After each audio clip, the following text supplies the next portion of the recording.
I was thinking back to the XKs I've owned over the years and what would have been my favorite. And here's the pictures of some of them. So there's a 150S, you can see has a really nice, probably original leather and triple carbs, a roadster. A 150 drop head, very nice looking. But you can see how the interior is, it doesn't have the wood in the 150 drop head. So it's a lot more plain. A 150 coupe that was restored, kind of an odd color combination. A really odd color combination in this 150 Roadster. It was like a plum with almost a yellow interior.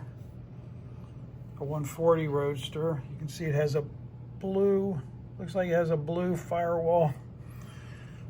A 120 drop head, looks like it might be a really nice original car.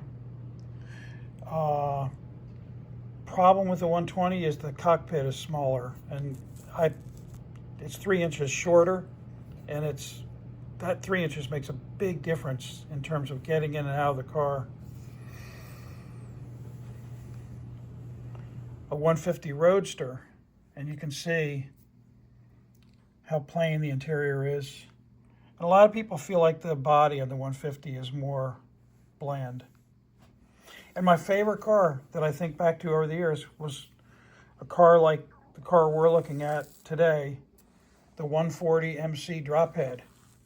This just have great memories of this car. And you can see that it was similarly very original. See how the original paint is there, but it's been scraped away a little bit, and original paint probably on the seat frame and the leather. And our cameras weren't as good back then, so the photos of the wood aren't as good. But boy, that was a really, really nice car. And now there's one that's, regular drop head, that's disc wheels, and not really as attractive. How do you choose between a 120, 140, 150, and a coupe, a drop head, and a roadster? 9 different choices of those configurations. So one big factor is that the cockpit in the 140 was made 3 inches longer than the 120. Why? The 120 is just tight to get in and out of, and a very tight fit. Those 3 inches make a really big difference. Not only is this an easy car for me to get in and out of, compared to a lot of these sports cars, but once I get into it,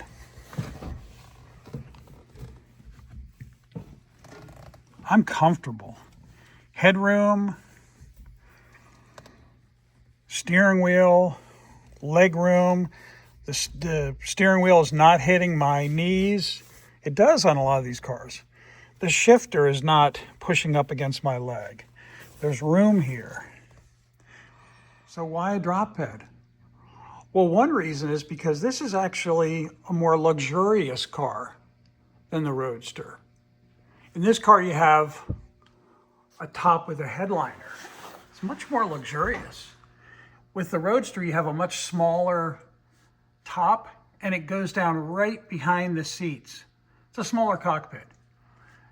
With this car, the drop head, behind the seats, you have 2 little jump seats, or a nice amount of space for luggage, picnic basket, etc. It just has a more luxurious feeling. With that little window back there and that really nice headliner. And of course, you have the beautiful wood dash and the wood on the door panels. Some of the XKs don't even have windows. The XK120 Roadster, you rely on side curtains. If you haven't had them before, they can be a pain. This is a comfortable, luxurious car as far as XKs go. So you like the looks of the 140. It's a more masculine look than the 150. Got that comfortable cockpit. What about performance? This is the Type C. And you can see the C in here. Of course, it's matching numbers. You read the head number, compare it to the chassis plate there with all 4 numbers on it. Your body number, which is up here, transmission number, engine number, and chassis number. And this is the combination. This is the more powerful car. And so you're getting the high performance version of the 140 with this car. You get the fog lights and you get the dual exhaust. Don't forget about the overdrive. It makes a huge difference. When you're out on the road and you're driving about 60 miles an hour or so, and you feel like you want to shift it into 5th gear, there is no 5th gear. And you feel like you need that extra gear, and that's what the overdrive is for. You just flip that switch, it does the job. It's great.